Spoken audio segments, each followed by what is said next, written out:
Hello everyone, welcome to success with Rai academy. 23 दिसंबर के दैनिक जागरण के राष्ट्रीय संस्करण को आज की इस वीडियो में हम डिस्कस करेंगे। तो चलिए वीडियो को स्टार्ट करते हैं। और सबसे पहले हम न्यूज़ ले रहे हैं कि सांसदों का जो निलंबन हुआ है उस पर जो सियासी घमासान है वो काफ़ी हाई पर है, यानी कि पूरी तरीके से ये ज्वलंत मुद्दा बन चुका है। यहाँ पर विपक्ष जो है वो ये बोल रहा है कि लोकतंत्र पर प्रहार किया गया है, आवाज़ दबाई जा रही है, लोगों की आवाज़ को उठाने नहीं दिया जा रहा है। वहीं पर जो पक्ष है यानी एनडीए गवर्नमेंट है वो ये बोल रही है कि यहाँ पर वो कहीं ना कहीं संसद की कार्रवाई को चलने नहीं दे रहे थे और अपनी बातों को गलत और मनमाने ढंग से प्रदर्शित कर रहे थे।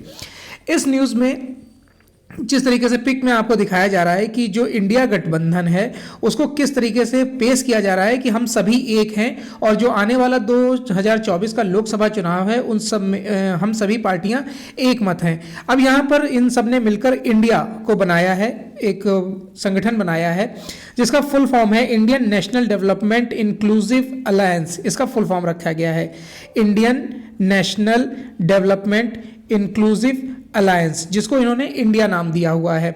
इसमें जिस तरीके से इस शीतकालीन सत्र में 146 सांसदों को निलंबित किया गया है, उसके बाद मल्लिकार्जुन खड़गे ने भाजपा पर टारगेट करते हुए बोला कि ये आपकी जो तानाशाही है, जैसे कि गृह मंत्री का भी नाम लिया गया इसमें और नरेंद्र मोदी का नाम लिया गया, कि जो तानाशाही है वो दिखाती है कि आप जो है लोकतंत्र की आवाज़ को दबाना चाहते हैं। इंडिया के जो संयुक्त विरोध प्रदर्शन में खड़गे और जो शरद पवार हैं और इनके साथ ही कांग्रेस के कई वरिष्ठ नेता उपस्थित थे। सीतारमण येचुरी थे वामपंथी दल से, और आम आदमी पार्टी की तरफ से हालांकि कोई नहीं था, लेकिन राहुल गांधी कांग्रेस की तरफ से भी मौजूद थे। इसमें इन्होंने बोला कि खड़गे ने बोला कि भाजपा सरकार ने देश के लोकतंत्र और संविधान को खत्म करने का बीड़ा उठा लिया है और ये लोग दलितों, आदिवासी, मजदूर, महिलाओं और किसानों को कुचलने का काम कर रहे हैं। मिमिक्री विवाद को जाति का रंग देने पर सभापति धनखड़ को बिना नाम लिए आड़े हाथों लेते हुए खड़गे ने कहा कि उच्च संवैधानिक पद पर बैठे लोग कहते हैं कि मैं इस जाति का आदमी हूं, इसलिए मुझे अपमानित कर रहे हैं, जबकि खुद उन्हें सदन में बोलना तो दूर नोटिस तक नहीं पढ़ने दिया जाता है। यानी उन्होंने ये बोला कि आप, मतलब उन्होंने इशारा किया धनखड़ की तरफ कि आप किसी के इशारों पर चलते हैं। तो हालांकि ये मुद्दा काफ़ी इसलिए गर्मा गया है क्योंकि कई ऐसे विधेयक पास होने थे जिसमें विपक्ष की जरूरत थी बहस के लिए और ये बहस नहीं कर पाए हैं। यहाँ पर जो संसदीय कार्य मंत्री हैं प्रहलाद जोशी, उन्होंने भी एक स्टेटमेंट दिया है कि जिस निलंबन को कांग्रेस बना रही है मुद्दा, उसके लिए कुछ सांसद गिड़गिड़ा रहे हैं। यानी कि ये बोल रहे हैं कि हमारा निलंबन वापस ले लीजिए, हम संसद में आना चाहते हैं, हमारी उपस्थिति सही होनी चाहिए। तो इस तरीके की बात प्रहलाद जोशी ने बोली है। नेक्स्ट न्यूज़ पर आते हैं। एनआईए ने शुरू की आतंकी हमले की जांच, जुटाए साक्ष्य। देखिए, जो गुरुवार को बफलियात के टोपा पीर क्षेत्र में आतंकियों ने गश्त पर निकले एक सैन्य दल को, जिसमें कि 2 वाहन थे, घात लगाकर हमला किया। इसमें 4 जवान जो है शहीद हो गए और 3 गंभीर रूप से घायल हो गए थे।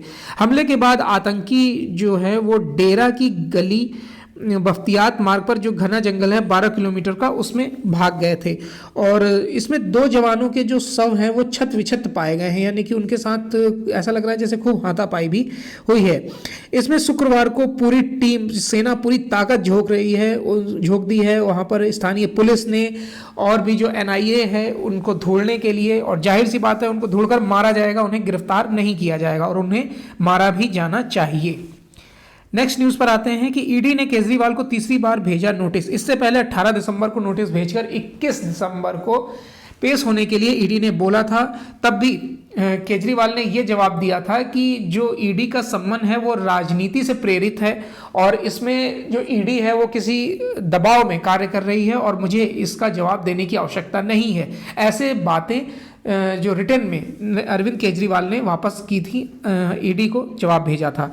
अब ईडी ने क्या किया है कि फिर से दिल्ली शराब घोटाले मामले में 2 केंद्रीय जांच एजेंसियां जांच कर रही हैं। इस मामले में अप्रैल महीने में सीबीआई ने सीएम अरविंद केजरीवाल से पूछताछ के लिए उनको बुलाया था। 16 अप्रैल के बाद ईडी ने उन्हें 2 नवंबर को पूछताछ के लिए बुलाया था, लेकिन वह नहीं गए। सूत्रों के मुताबिक दिल्ली में मामले के जांच अधिकारी के सामने पेश होने के बाद एजेंसी मुख्यमंत्री का बयान दर्ज करेगी। ईडी ने मामले में दाखिल अपने आरोप पत्र में कई बार केजरीवाल के नाम का उल्लेख किया है। सीबीआई ने 16 अप्रैल को सीएम अरविंद केजरीवाल से तकरीबन 9 घंटे पूछताछ की थी। इस बीच केजरीवाल का 24 नवंबर 2012 का एक पुराना ट्वीट प्रसारित हो रहा है। ट्वीट में केजरीवाल ने लिखा था कि मेरा सिर शर्म से झुक जाता है जब हमें भ्रष्ट नेता ईडी और सीबीआई द्वारा बार बार नोटिस के बाद भी जांच में शामिल नहीं होने दिया जाता है। नेक्स्ट न्यूज है कि पीड़ित की सुनवाई के बगैर सरकार वापस नहीं ले सकेगी केस। अब देखिए, जो नया कानून लागू होने के बाद पीड़ित को पक्ष रखने का मौका देना होगा। आपराधिक मुकदमा वापस लेने के सरकार के अधिकार पर लगेगा अंकुश। देखिए, दंड प्रक्रिया संहिता यानी सीआरपीसी की जगह प्रस्तावित नया कानून भारतीय नागरिक सुरक्षा संहिता लागू होने को तैयार है और यह संसद के दोनों सदनों से पारित हो चुका है। इस प्रस्तावित कानून में कई खूबियां हैं। इसे विशेषकर अपराध के पीड़ित को ध्यान में रखकर बनाया गया है। नए कानून में जो आपराधिक मुकदमा वापस लेने के सरकार के एक तरफा अधिकार पर अंकुश लगाया गया है और नया कानून कहता है कि मुकदमा वापस लेने की अर्जी मंजूर करने से पहले पीड़ित का पक्ष रखने और सुनवाई को मौका दिया जाएगा। सीआरपीसी में ऐसा कोई प्रावधान नहीं है, जिससे साफ है कि नए कानून में राज्य सरकार के पास मुकदमा वापस लेने का एक तरफा अधिकार नहीं रहेगा। इसमें पीड़ित को भी सुना जाएगा। जब कानून लागू होने के बाद राजनीति से प्रेरित होकर मुकदमा वापस लेने की प्रवृत्ति पर भी रोक लगेगी। कई बार सरकारें सत्ता में आने के बाद इस तरह के कदम उठाती है। 2013 में उत्तर प्रदेश में सपा सरकार का बम विस्फोट में आरोपित आतंकियों के मुकदमे वापस लेने के प्रयास का मामला उल्लेखनीय है। हालांकि कोर्ट ने इजाजत नहीं दी थी। अपराध किसी व्यक्ति के खिलाफ नहीं बल्कि राज्य के खिलाफ हुआ माना जाता है, इसलिए किसी भी अपराध में मुकदमा सरकार लड़ती है। ज्यादातर मामलों में राज्य सरकार अभियोजक होती है क्योंकि कानून व्यवस्था पुलिस राज्य का विषय है। कुछ मामलों में केंद्रीय एजेंसियां जांच करती हैं तो अभियोजक केंद्रीय एजेंसी जैसे सीबीआई आदि होती हैं। कानून में प्रावधान है कि सरकारी वकील या लोक अभियोजक फैसला आने से पहले कभी भी मुकदमा वापस लेने के लिए अर्जी दाखिल कर सकता है। नेक्स्ट न्यूज है कि राजस्थान में पीजी तक के छात्रों को निःशुल्क शिक्षा देने की योजना है।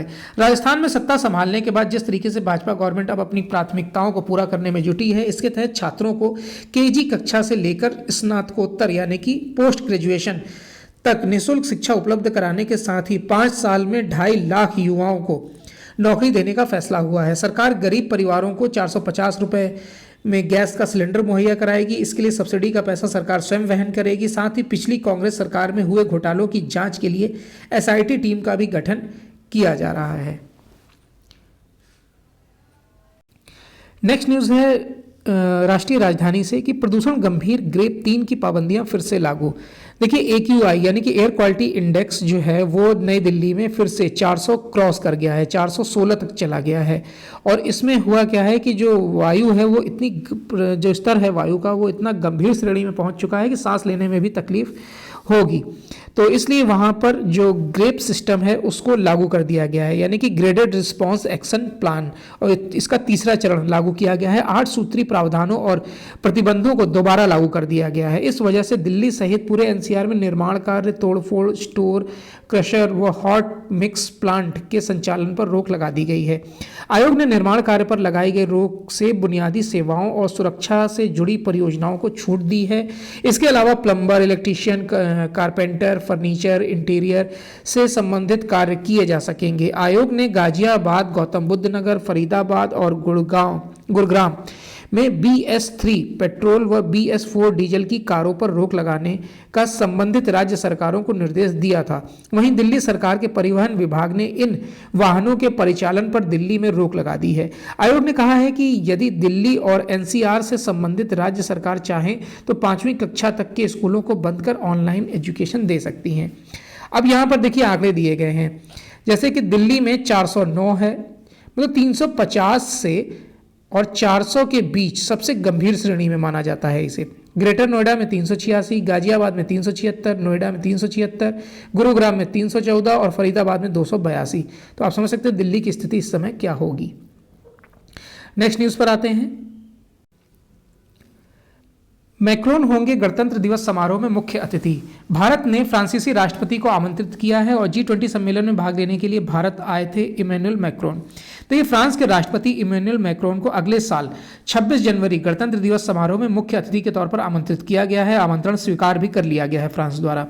विदेश मंत्रालय ने बताया कि मैक्रोन प्रधानमंत्री नरेंद्र मोदी के निमंत्रण पर भारत का दौरा करेंगे। भारत ने इससे पहले अमेरिकी राष्ट्रपति जो बाइडेन को गणतंत्र दिवस के मुख्य अतिथि के रूप में आमंत्रित किया था, लेकिन उन्होंने जनवरी में भारत की यात्रा करने में असमर्थता जताई थी। माना जाता है कि जनवरी के अंत या फरवरी की शुरुआत में वह स्टेट ऑफ द यूनियन संबोधन देंगे उसे, और इसी के आसपास वह राष्ट्रपति चुनाव की मुहिम पर ध्यान केंद्रित कर सकते हैं। हमास इजराइल संघर्ष पर भी अमेरिका का ध्यान बहुत गहराई से है। विदेश मंत्रालय ने एक बयान में कहा कि प्रधानमंत्री नरेंद्र मोदी के निमंत्रण पर फ्रांस के राष्ट्रपति इमैनुअल मैक्रोन ने 75वें गणतंत्र दिवस समारोह के मुख्य अतिथि के रूप में भारत आने का न्योता स्वीकार कर लिया है। इसमें कहा गया है कि रणनीतिक साझेदार के रूप में भारत और फ्रांस के बीच कई क्षेत्रीय और वैश्विक मुद्दों पर उच्च स्तर की समानता है। इस वर्ष हम भारत फ्रांस रणनीतिक साझेदारी की 25वीं वर्षगांठ भी मना रहे हैं। दोनों पक्ष हिंद महासागर सहित समुद्री क्षेत्र में भी सहयोग बढ़ा रहे हैं। और बताते चलें कि इसी साल सितंबर में G20 शिखर सम्मेलन में भाग लेने के लिए भी मैक्रोन भारत आए थे। देखिए, भारत के लिए नया रूस बन रहा है फ्रांस। फ्रांस के राष्ट्रपति इमैनुअल मैक्रोन आगामी 26 जनवरी को गणतंत्र दिवस समारोह में शामिल होंगे और प्रधानमंत्री नरेंद्र मोदी इसी वर्ष फ्रांस के राष्ट्रीय दिवस बेस्टिल डे समारोह में मुख्य अतिथि बने थे। फ्रांस के राष्ट्रपति को मुख्य अतिथि बनाने का भारत का फैसला बताता है कि दोनों देशों के रिश्ते विशेष हैं। ये रिश्ता आपसी भरोसे, एक दूसरे के हितों की चिंता और वैश्विक मुद्दों पर साझा नजरिए की नींव पर खड़ा है। कूटनीतिक क्षेत्र में फ्रांस को भारत का नया रूस भी बताया जा रहा है। भारत फ्रांस की रणनीतिक भागीदारी के भी 25 वर्ष हो गए हैं। जब से प्रधानमंत्री नरेंद्र मोदी ने सत्ता संभाली है, उसके बाद से फ्रांस से उनके रिश्ते भारत के करीबी बने हैं और 2023 में भारत और फ्रांस के बीच रणनीतिक भागीदारी के 25 वर्ष पूरे हो जाएंगे। फ्रांस और भारत के रिश्ते रणनीतिक स्वायत्तता और आपसी सम्मान की बुनियाद पर बने हैं। फ्रांस ने दूसरे पश्चिमी देशों के रवैये की परवाह किए बिना अंतरिक्ष, परमाणु और रक्षा सहयोग के क्षेत्र में भारत के साथ रणनीतिक भागीदारी मजबूत की है। दोनों देश अब नए क्षेत्रों में भी रणनीतिक सहयोग को आगे बढ़ा रहे हैं। नए ऊंचाइयों पर पहुंचेगा रक्षा संबंध। भारत और फ्रांस इस बीच रक्षा संबंध काफ़ी पुराने हैं, लेकिन 2014 के बाद से इसमें काफ़ी तेजी देखने को मिली है। उत्पादन, अगर संयुक्त उत्पादन की बात करें तो भारत और फ्रांस के रक्षा संबंधों को नई ऊंचाई दी गई है। करीब 60,000 करोड़ रुपए में 36 राफेल की डील के बाद अब रक्षा संबंध 100% प्रौद्योगिकी हस्तांतरण तक पहुंच गए हैं। दोनों देशों के बीच लड़ाकू विमानों के इंजन की डील पर बात हो रही है। नेक्स्ट है न्यूज़ की कर्तव्य पथ पर इस बार दिखेगा विकसित भारत। देखिए, इस बार गणतंत्र दिवस समारोह में जो परेड है वो आयोजित की जाएगी और इसमें विकसित भारत की झलक दिखाई जाएगी। कर्तव्य पथ पर निकलने वाली झांकियों को केंद्र सरकार और विभिन्न मंत्रालयों की झांकियों में इस बात का खास ख्याल रखा जाएगा कि विकसित भारत को दिखाया जाए। विभिन्न राज्यों की झांकियों में भी उन पहलुओं को उभार कर दिखाया जाएगा। देखिए, जो चयन हो रहा है शुक्रवार को झांकियों के चयन को लेकर defence research and development organisation यानी DRDO में तीसरे दौर की बैठक हुई और चौथे और अंतिम दौर में बैठक आगामी 28 और 29 दिसंबर को होगी। और तीसरे दौर पर ही अगर बात करें तो मोटे तौर पर झांकियों को हरी झंडी मिल जाती है, लेकिन अंतिम दौर की बैठक में आंशिक बदलावों के साथ स्वीकृति पत्र जारी कर दिया जाता है। अगर इसमें बात करें तो दो तरीके से थीम दी गई थी। एक तो दिया गया था विकसित भारत और दूसरी थीम दी गई थी मदर्स ऑफ डेमोक्रेसी। तो ज़्यादातर झांकियों में विकसित भारत की थीम को प्रमुखता दी गई है और इसमें भी बताया गया कि दिल्ली की झांकी में शिक्षा का मॉडल प्रदर्शित किया जाएगा। उसमें एक बड़ी सी पेंसिल दिखाई जाएगी जो पढ़ने लिखने की अहमियत बताएगा। हरियाणा की झांकी में परिवार पहचान पत्र दिखाया जाएगा, जो एक तरीके से डिजिटल रिकॉर्ड बनाया जा रहा है हरियाणा के लोगों का, वो प्रदर्शित किया जाएगा।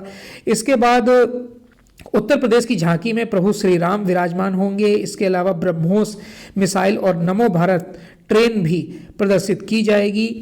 और विदेश मंत्रालय की झांकी में G20 शिखर सम्मेलन की झलक मिलेगी।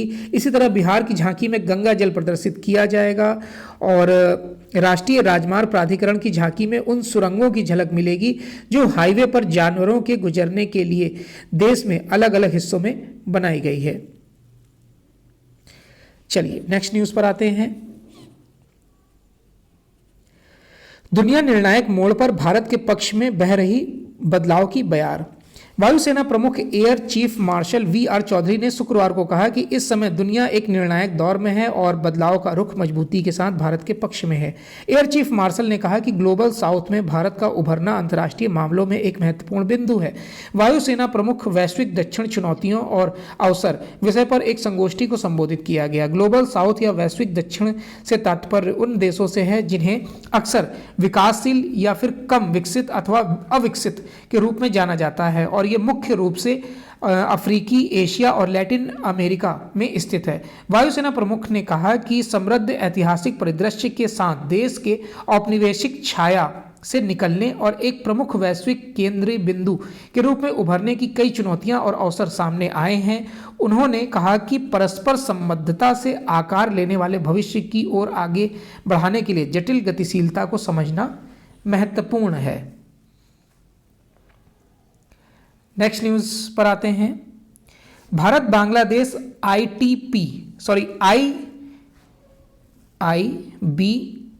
यानी कि इंडिया बांग्लादेश प्रोटोकॉल मार्ग का विस्तार के लिए दोनों देश सहमत हो गए हैं। इसके साथ ही अंतर्देशीय जल यात्रा और व्यापार प्रोटोकॉल के तहत बंगाल में सफरदगी को नया बंदरगाह घोषित करने पर भी सहमत हो गए हैं। इसके लिए भारत और बांग्लादेश के बीच 3 उच्च स्तरीय वार्ताएं हुई हैं, जिनमें शिपिंग सचिव स्तर की वार्ता के तहत स्थायी समिति की 22वीं बैठक और आने जाने के लिए चट्टोग्राम और मोंगला बंदरगाहों के उपयोग पर अंतर सरकारी समिति की तीसरी बैठक में शामिल हुए हैं। सही सलाह के लिए आईआईटी में चेयर प्रोफेसर नियुक्त करेगा सड़क परिवहन मंत्रालय। सड़क परिवहन और राजमार्ग मंत्रालय हाईवे निर्माण समेत तमाम विषयों पर मौजूदा व्यवहारिक चुनौतियों से निपटने के लिए आईआईटी जैसे प्रतिष्ठित शिक्षण व शोध संस्थानों के साथ सहयोग बढ़ाने जा रहा है। इसी सिलसिले में उसने IIT Roorkee, IIT BHU, IIT Madras, Jawaharlal Nehru तकनीक विश्वविद्यालय अनंतपुर के साथ चेयर प्रोफेसरों की नियुक्ति के संदर्भ में सहमति पत्र पर हस्ताक्षर किए हैं। इन संस्थानों में मंत्रालय से संबंधित चेयर प्रोफेसरों की नियुक्ति होने से ट्रैफिक और हाईवे इंजीनियरिंग जैसे मामलों पर विशेष तकनीकी सलाह मिल सकती है। नेक्स्ट न्यूज़ है मोस्ट इंपॉर्टेंट। चंडीगढ़ में खुला देश का पहला साइबर सुरक्षा केंद्र। केंद्रीय गृह मंत्री अमित शाह ने शुक्रवार को चंडीगढ़ में देश के पहले साइबर सुरक्षा केंद्र का उद्घाटन किया। उन्होंने कहा कि इस केंद्र को सभी राज्यों से जोड़ा जाएगा, साथ ही सभी केंद्र शासित प्रदेशों में अगले साल 22 दिसंबर तक आधुनिक टेक्नोलॉजी सिस्टम स्थापित किया जाएगा। साइबर सुरक्षा केंद्र पर 90 करोड़ की लागत आई है। इस खास केंद्र में देश के राज्यों को अगले 22 दिसंबर तक सभी को इसमें जोड़ दिया जाएगा।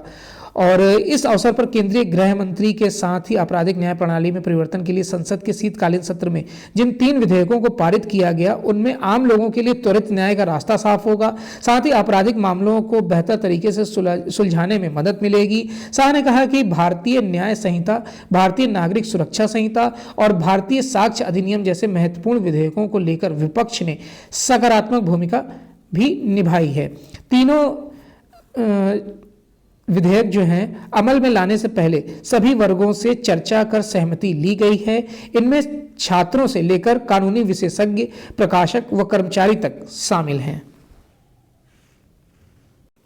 नेक्स्ट न्यूज पर आते हैं।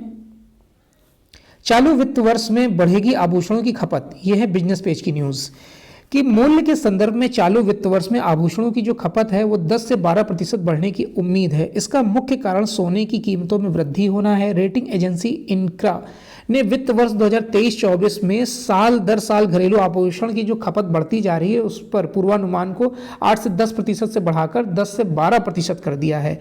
अनुमान की अगर हम बात करें तो वित्त वर्ष जो 2023-24 की पहली छमाही में आभूषणों की खपत में सालाना आधार पर 15% से अधिक की वृद्धि होगी। रेटिंग एजेंसियों का मानना है कि महंगाई के बीच सुस्त ग्रामीण मांग के कारण अगले वित्त वर्ष की दूसरी छमाही में आभूषणों की खपत की वृद्धि दर घटकर 6 से 8% रह जाएगी। दिसंबर 2022 से अप्रैल 2023 के बीच सोने की कीमतों में तेज उतार चढ़ाव दर्ज किया गया, जबकि चालू वित्त वर्ष की पहली छमाही में अपेक्षाकृत सोने की कीमतें स्थिर रही हैं। नेक्स्ट न्यूज है 2024-25 में सबसे तेजी से बढ़ने वाले देशों में होगा भारत। फिच रेटिंग एजेंसी जो है उसकी उम्मीद है कि 2024-25 में भारत की जो जीडीपी है वो 6.5% के साथ भारत की दुनिया की सबसे तेजी से बढ़ने वाली अर्थव्यवस्था होगी। रेटिंग एजेंसी ने चालू वित्त वर्ष 2023-24 में जो विकास दर है वो 6.9% आंकी है। और फिच ने अपनी रिपोर्ट में कहा है कि चालू वित्त वर्ष में सीमेंट, बिजली और पेट्रोलियम उत्पादों की मांग में मजबूती बनी रहेगी। भारत के जो बढ़ती बुनियादी ढांचे के खर्च से स्टील की मांग को भी बढ़ावा मिलेगा। नेक्स्ट न्यूज़ है कि आने वाले समय में कम होगा सरकार का सामान्य कर्ज। केंद्र सरकार ने अंतर्राष्ट्रीय मुद्रा कोष की जो रिपोर्ट थी कि देश का जो कर्ज है और जीडीपी का अनुपात है वो 100% तक पहुंचने संबंधी जो आकलन था उसको गलत बताया है। वित्त मंत्रालय ने शुक्रवार को कहा कि आईएमएफ का यह आकलन सबसे खराब स्थिति पर आधारित है। मंत्रालय ने उम्मीद जताई है कि मध्यम से लंबी अवधि में सामान्य सरकारी कर्ज में काफ़ी गिरावट आएगी। हाल ही में आईएमएफ ने अपने वार्षिक अनुच्छेद 4 परामर्श में कहा था कि प्रतिकूल परिस्थितियों में भारत का सामान्य सरकारी कर्ज वित्त वर्ष 2027-28 तक सकल घरेलू उत्पाद का 100% हो सकता है। वित्त मंत्रालय ने एक बयान में कहा कि आईएमएफ की रिपोर्ट में यह भी कहा गया है कि भारत का कर्ज जीडीपी अनुपात अनुकूल परिस्थितियों में इसी अवधि में घटकर 70% से नीचे आ सकता है। चलिए नेक्स्ट न्यूज़ पर आते हैं। खाद्य कीमतों में अनिश्चितता से बढ़ सकती है महंगाई, ये स्टेटमेंट दिया है आरबीआई गवर्नर शक्तिकांत दास ने। आरबीआई गवर्नर शक्तिकांत दास ने हालिया मौद्रिक नीति समिति की बैठक में कहा था कि अस्थिर और अनिश्चित खाद्य कीमतों के चलते आने वाले समय में महंगाई बढ़ सकती है। दास की अध्यक्षता में एमपीसी की बैठक 6 से 8 दिसंबर के बीच हुई थी और सभी सदस्यों ने मुद्रास्फीति चिंताओं का हवाला देते हुए नीतिगत दर यानी कि रेपो रेट को 6.5% पर अपरिवर्तित रखने का फैसला लिया था। नेक्स्ट पेज है इंटरनेशनल पेज से और पहली न्यूज़ है कि भारत के साथ ऊर्जा समझौता मील का पत्थर साबित होगा, प्रचंड। नेपाल के प्रधानमंत्री पुष्प कमल दहल प्रचंड ने कहा कि भारत के साथ होने वाला दीर्घकालिक ऊर्जा समझौता मील का पत्थर साबित होगा।